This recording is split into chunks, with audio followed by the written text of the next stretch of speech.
En las últimas dos clases vamos a considerar la expectativa profética en el Antiguo Testamento. Después de todos los libros históricos del Antiguo Testamento, después del Pentateuco, después de la conquista y ocupación de la tierra, después de la época de los jueces, después de la monarquía, después del exilio a Babilonia y el regreso de la comunidad postexílica, ¿qué es lo que se esperaba? Se queda claro que la historia de Israel no ha sido un éxito. De hecho, ha sido, por mayor parte, un fracaso. Pero las promesas de Dios siguen vigentes. Dios todavía se va a mantener fiel a su pacto. Entonces, ¿qué es lo que Yahvé va a hacer para cumplir sus promesas y sus pactos? Bueno, en los libros proféticos aprendemos lo que Él va a hacer para cumplir esa promesa antigua de Génesis 3:15, la promesa de restablecer su reino en la tierra, de levantar a la simiente de la mujer, de destruir a sus enemigos y de restaurar la creación. Entonces, para resumir la expectativa profética del Antiguo Testamento, les voy a enseñar una clase que di hace unos años que explica el mensaje de los libros proféticos. Y así terminaremos nuestro estudio de la teología del Antiguo Testamento. La expectativa profética. Los profetas profetizaron durante el tiempo antes de, durante y después del exilio a Babilonia. Pero ellos empezaron a hablar de un tiempo futuro en el cual Dios cumpliría sus promesas históricas. Inciso A. Los profetas profetizaron un tiempo futuro en el cual el reino de Dios será restablecido. Hablaron de un tiempo futuro. ¿Qué es la esperanza básica? Un tema que podemos ver a través de los profetas es que hubo una esperanza muy fundamental y una esperanza muy básica. Y eso es que Yahvé viene para establecer su reino. Si el reino de Dios será establecido, será necesario que Jehová mismo venga, que Él viene, se intervenga en nuestra situación para establecer su reino. Entonces, inciso A, Yahvé mismo viene. Muchos pasajes importantes aquí. Quizá el más importante es Isaías 41 al 11, que habla de la venida de Yahvé para redimir su pueblo, juzgar sus enemigos y establecer su reino. Puede leer por favor versículos 1 al 5 y notan que empieza con palabras de consuelo porque el contexto es el exilio. Están exiliados y Dios les habla promesas y les da consuelo en medio de su exilio. Por favor. Consuelen a mi pueblo, dice su Dios. Hablen con cariño a Jerusalén y anúnciele que ya ha cumplido su tiempo de servicio, que ya ha pagado por su iniquidad, que ya ha recibido de la mano del Señor el doble por todos sus pecados. Una voz proclama: preparen en el desierto un camino para el Señor, enderecen en la estepa un sendero para nuestro Dios, que se levanten todos los valles y se allanen todos los montes y colinas, que el terreno escabroso se nivele y se alicen las quebradas. Entonces se revelará la gloria del Señor y la verá toda la humanidad. El Señor mismo lo ha dicho. ¿Quién viene? El Señor, Jehová mismo, Él va a venir y alguien va a venir delante de Él. ¿Quién será? Antes de que Él venga va a venir un mensajero que preparará sus caminos. Sigue en versículos 9 y 10, por favor. Sión, portadora de buenas noticias, súbete a una alta montaña.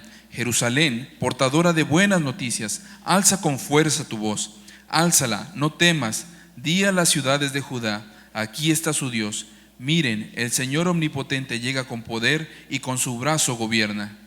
Es el anuncio de la venida del Señor. ¿Para qué? Para gobernar, para establecer su reino. Y ese mensaje, ¿cómo se llama aquí? Buenas noticias. Es el evangelio, las buenas noticias de la venida de Dios para establecer su reino. Tenemos una promesa parecida en Isaías 52, 7 al 8. Otra vez, el anuncio de buenas nuevas de la venida de Dios para reinar. Por favor.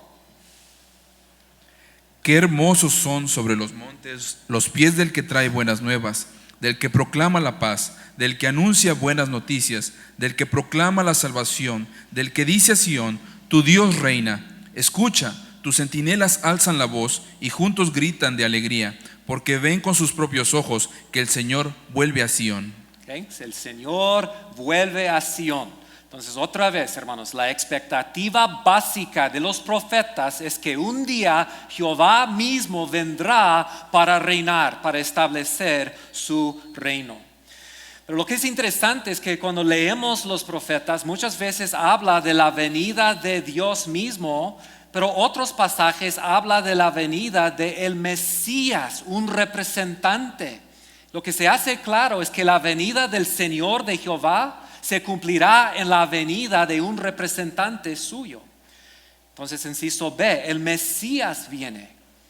No son dos venidas distintas, uno de Jehová y uno del Mesías. Están hablando del mismo evento. La esperanza de los profetas es que, mira, ya tenemos todos esos detalles. Tenemos la tierra, tenemos el reposo, tenemos el lugar de Dios, tenemos reyes, mediadores, tenemos todas esas cosas, pero todavía estamos viviendo bajo la maldición por nuestra desobediencia. ¿Qué hará Dios para resolver nuestro problema?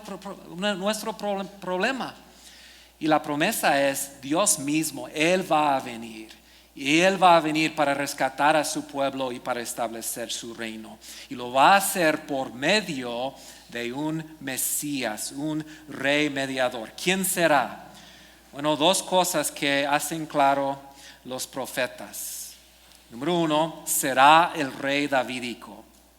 El rey que esperamos, ese personaje venidero que representa la presencia de Dios, es un rey del linaje de David.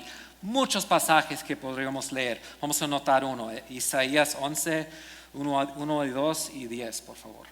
Del tronco de Isaí brotará un retoño, un vástago nacerá de sus raíces. El Espíritu del Señor reposará sobre él, espíritu de sabiduría y de entendimiento, espíritu de consejo y de poder, espíritu de conocimiento y de temor del Señor. En aquel día se alzará la raíz de Isaí como estandarte de los pueblos. Hacia él correrán las naciones y glorioso será el lugar donde repose. Okay, entonces viene ese raíz, ese rey de la familia de David. Va a salir como un vástago de un tronco. ¿Por qué un tronco? Pues ese árbol se ha cortado. O sea, la monarquía fue destruida con el exilio y Dios va a levantar de ese tronco a un rey de la familia de David. No solamente será el rey davídico, otra manera de describir ese Mesías futuro es hablar de él como el siervo de Jehová. Adán fue el siervo de Dios trabajando en el huerto. Israel fue llamado para ser el siervo de Dios. Ahora necesitamos a un siervo de Dios fiel. Y eso es especialmente importante en el libro de Isaías. Será el siervo de Dios ungido por el Espíritu. Isaías 42, por favor. Este es mi siervo, a quien yo sostengo, mi escogido, en quien mi alma se complace. He puesto mi espíritu sobre él. Él traerá justicia a las naciones. Yo soy el Señor, en justicia te he llamado. Te sostendré por la mano y por ti velaré, y te pondré como pacto para el pueblo, como luz para las naciones, para que abras los ojos a los ciegos, para que saques de la cárcel a los presos y de la prisión a los que moran en tinieblas. Okay. ¿Qué hará ese siervo de Jehová, ese rey davídico? Bueno, él será ungido por el Espíritu Santo. Él será luz para las naciones. Él sanará a los ciegos. Él dará libertad a los presos. O sea, nos va a rescatar del exilio. Y cuando Él viene, número 2, cuando el Mesías viene, ¿qué va a hacer? O sea, Yahvé viene, el Mesías viene, ¿qué va a hacer? Establecerá el reino de Dios. La expectativa básica de los profetas es que Dios viene por medio de un rey davídico para establecer el reino eterno de Dios. Isaías 9, 6 y 7, por favor. Porque un niño nos es nacido Hijo nos es dado, y el principado sobre su hombro, y se llamará su nombre admirable, consejero, Dios fuerte, Padre eterno, príncipe de paz. Lo dilatado de su imperio y la paz no tendrá límite, sobre el trono de David y sobre su reino, disponiéndolo y confirmándolo en juicio y en justicia desde ahora y para siempre. El celo de Jehová de los ejércitos hará esto. Okay, está hablando del reino de un Mesías divino, ¿verdad? ¿Cómo se llama? Admirable, consejero, Dios fuerte, Padre eterno, príncipe de paz. O sea, la venida del Mesías es la venida de Jehová. No son dos cosas distintas. Otra profecía que habla también del reino del Mesías establecido es Daniel capítulo 7. Tenemos aquí una visión del Mesías venidero y del dominio que él va a recibir de la mano de Dios. ¿Puede leer por favor Daniel 7? Seguí mirando en las visiones nocturnas, y en las nubes del cielo venía uno como un hijo de hombre, que se dirigió al anciano de días y fue presentado ante él, y le fue dado dominio, gloria y reino, para que todos los pueblos, naciones y lenguas le sirvieran. Su dominio es un dominio eterno que nunca pasará, y su reino uno que no será destruido. Las 4 grandes bestias son 4 reinos que se levantarán en la tierra. Pero los santos del Altísimo recibirán el reino, y será suyo para siempre jamás. Entonces se dará a los santos, que son el pueblo del Altísimo, la majestad y el poder y la grandeza de los reinos. Su reino será un reino eterno, y lo adorarán y obedecerán todos los gobernantes de la tierra. Okay, entonces viene el rey mesiánico para establecer su reino. Quiero terminar aquí con 2 detalles. ¿Cuándo será? ¿Cuándo se cumplirá eso? Okay, sígame aquí, hermanos. Si la expectativa de los profetas es que, mira, nuestra situación es una situación terrible. Solos no podemos resolver nuestro problema. Solo no podemos ser fieles. Entonces necesitamos que Dios venga, que mande a su Mesías para que Él venga y para que Él establece su reino. Entonces estamos esperando la venida futura del Mesías. ¿Cuándo será? Bueno, los profetas hablan de una época futura de cumplimiento.